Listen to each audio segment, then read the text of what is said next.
New changes to the SNAP program, formerly known as the food stamp program, will have work requirements, and they're really raising a lot of concerns about how effective the government assistance program will be if there's another economic downturn. The Trump administration, though, tightening the requirements on who receives food aid. And let's just say the outrage is building. Some headlines out there today. Americans in cold weather states will suffer. 3 million people could lose food stamps. And another actually calling it immoral and cold-hearted. Here to break down a new plan is White House Budget Office Acting Director Russ Vought. Russ, thanks for joining us. Thanks for having me on, Charles. You know, the media is saying this is one of the most cold-blooded, heartless things that any government can do, particularly to the most vulnerable in this society. What do you say to that? We think it's absolutely wrong. We think that one of the most important things that you can do is to get people back to work, and that there's a dignity in work, and that when you get people who off of welfare programs and you get them back to work, that their incomes can double and triple. Studies show that. And what this administration wants to do is to increase the labor participation rate in this country.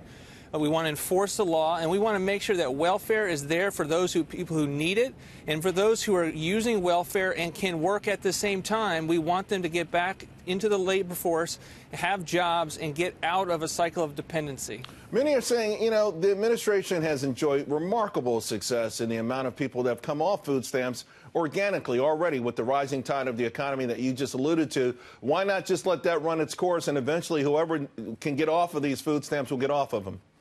Because all we're asking the program to do is to have people who can work, able-bodied adults without dependents. We call them ABODs. We want those individuals to be able to get back into the workforce and to have jobs and become a producer in this country. We think that that's the kind of thing that will build this economy. It's good for them, and it's good for the government. This economy needs 500,000 manufacturing workers, 60,000 welders, and a whole lot of other jobs, 7 million open jobs. You understand that as well as anyone else. And they say they go begging not because there aren't people who want them, but they don't have the skill sets. Should the government then play a greater role in these folks that you want to get back in the labor force having the skills to take those jobs? Well, let's be clear, Charles. When we talk about our work requirement, included in that is job training programs, job searching. So the notion of getting off of the sidelines into the labor force includes the building of the necessary skills to be able to have these jobs. But many of these jobs, 4 out of 5 of the open jobs, don't really require any previous work experience. So these are exactly the type of jobs that will allow people as starter opportunities to get them moving up the economic ladder so they have more freedom and opportunity and can build this country. But you do realize some of those jobs you're talking about means that people actually will take a pay cut. I hate to say it, but you know, to get some folks into this whole labor thing, they're going to buy into the notion, I'm actually going to make less money than I would have made staying at home, but I will be in the system and I will have the opportunity. Is there a message that the administration is going to put out there so that folks understand this is not tough, you know, this is tough love so that you can get in the game?